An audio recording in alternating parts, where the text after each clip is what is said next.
Come on, Ravens. The pressure is mounting behind the scenes for the Baltimore Ravens, and I have a few important things to share with you right now. We all know the Ravens are hungry for a Super Bowl berth, and in order for that to happen, John Harbaugh needs a top-tier roster. I'll break it down, but before we get started, be sure to like this if you're a true Ravens fan, especially if you've been with this team for over 20 years. It's amazing to see fans from all generations, so if that's you, leave a comment saying, "Go Ravens." My heart bleeds purple and black. Now let's get right to it, because the NFL just handed Baltimore a golden ticket, 3 compensatory picks for the 2026 NFL Draft. That's not just good news, it's a game changer. And here's the best part. 2 of those picks are in the 5th round. If you know anything about this franchise, you know the Ravens live for the middle rounds of the draft. That's where they find value. That's where they build long-term employees. And that's exactly why they stay competitive year after year. So where did these picks come from? Let's talk details. Baltimore landed a 5th-round compensatory pick when Brandon Stevens signed with the New York Jets. Then another 5th-rounder came when Patrick McCrary inked a deal with the Jacksonville Jaguars. And to top it off,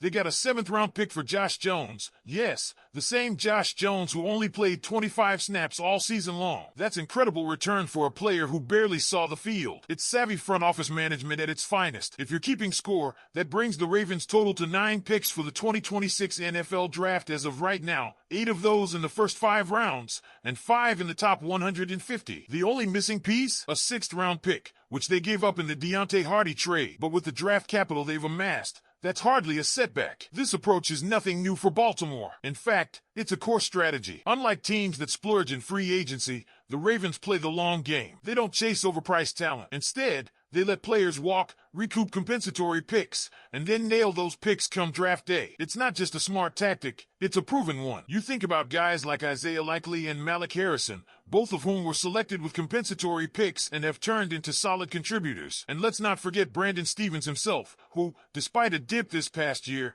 gave Baltimore some strong years before heading to New York. Looking back at the 2025 NFL Draft, you saw this philosophy in action. 11 total selections, including 4 compensatory picks. Malaki Starks kicked things off as the first-rounder, followed by depth and potential all over the board. Carson Vincent in the 5th, then a flurry of 6th-rounders like Ball Cone and Robert Longerbeam. Garrett Dinger, an interior offensive lineman out of LSU, closed out the draft. These picks weren't just about filling a roster. They were about building the future, one affordable, high-upside player at a time. Remember, in 2024, the Ravens let go of players like Patrick Queen, Geno Stone, and Jadeveon Clowney, and what did they get in return? 4th and 5th-round picks that turned into Bull Cone, Honest Peebles, and Robert Longerbeam. That's the Baltimore blueprint. Turn departures into opportunities. And while we can debate the logic behind trading down in the 4th round just to move up in the 6th, it's hard to argue with the overall value this front office continues to extract. If you really want to appreciate this model, think historically. The compensatory pick system has been good to a lot of NFL franchises, but few have mastered it like Baltimore. Players like Tom Brady and Dak Prescott were compensatory selections. Hall of Famers like Hines Ward and Brian Dawkins were too. These aren't just throwaway picks. These are lottery tickets for teams that know how to draft. And the Ravens? They know how to draft. Now, here we are in 2026, and Baltimore's sitting on 9 total picks. With 3 compensatory selections in the mix, 2 of them in prime territory, the franchise is once again set up to control the draft board. That flexibility is gold. Whether they decide to stay put and use all 9 picks, or package some to move up for a key player, the Ravens will have options. Compare that to a team like the Minnesota Vikings, who only had 4 picks last year. With so few selections, you're locked in. With 9, you can dictate the pace. And let me ask you something. Do you wish the Ravens were more aggressive in free agency? It's a fair question. Sometimes, you just want that big splash. You want to see the front office go all in, throw down the cash, and bring in a high-profile name. But every time I start feeling that way, I remind myself, this strategy is why Baltimore has been so consistently successful. It's sustainable, it's smart, and year after year, it pays off. That's what separates good organizations from great ones, planning ahead. And Baltimore always does. They've done it, they're doing it, and they'll keep doing it. It's baked into the DNA of this franchise. When other teams chase short-term success, the Ravens build for the long haul. So here's where I want to hear from you. What do you think about the Ravens' approach to compensatory picks? Is this the smart way to stay competitive, or would you rather see them make more aggressive moves in free agency? Let me know your thoughts in the comments. When you think about the long-term outlook for the Ravens, it becomes even clearer that this franchise is built differently. And that's not just a throwaway phrase. Baltimore has structured its entire front office philosophy around sustained competitiveness.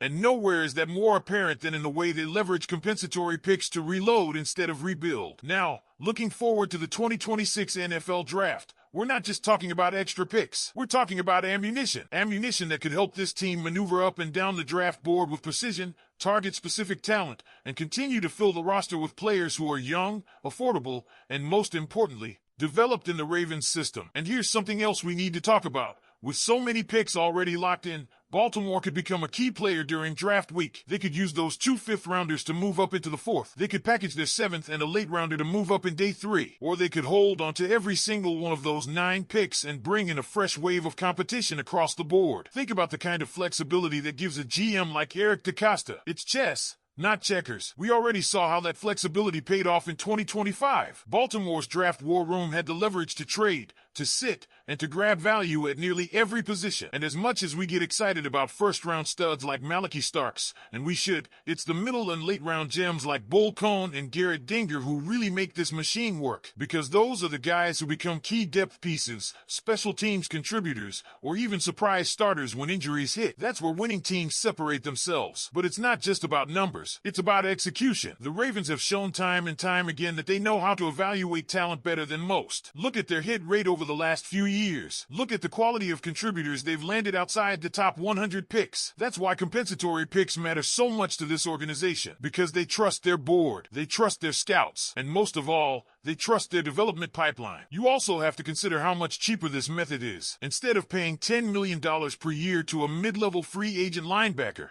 the Ravens can grab a high-upside rookie on a 4-year rookie contract and reinvest that money into keeping core pieces like Lamar Jackson, Roquan Smith, or Kyle Hamilton. That's cap space management at its finest. And it's exactly why this team doesn't panic during free agency. They don't chase names, they build rosters. And for the fans out there who still feel that it's every March when other teams are throwing cash around, I get it. Watching another franchise sign a big-ticket free agent can stir up some envy. But think about how often those deals work out. Think about how many of those flashy signings flame out by year 2. Baltimore has chosen the opposite route. They'd rather invest in their scouting department and walk away with 3 quality rookies than 1 overpriced veteran. That brings us back to this year's mock draft talk. And yes, we're already seeing names float around for 2026. Wide receiver Correll Tate out of Ohio State. That could be a name to watch. Defensive lineman Rayshawn Benny from Michigan. Another intriguing fit. Even Isaac Smith, the hard-hitting safety from Mississippi State, has the physicality that screams Raven. It's early, and a lot can change over the next year. But Baltimore is already positioned to be a serious player next April. Let me wrap it up like this. What the Ravens are doing right now isn't just smart, it's sustainable. It's not about winning one offseason headline. It's about staying relevant every single year. 9 picks in 2026, 3 compensatory selections, 8 in the first 5 rounds. That's not just a draft class, that's a foundation. Now it's your turn. Ravens flock. Drop a comment and let me know. What do you think about this strategy? Are the Ravens making the right move staying quiet in free agency and loading up in the draft? Or do you want to see a little more aggression when the market opens? Go Ravens!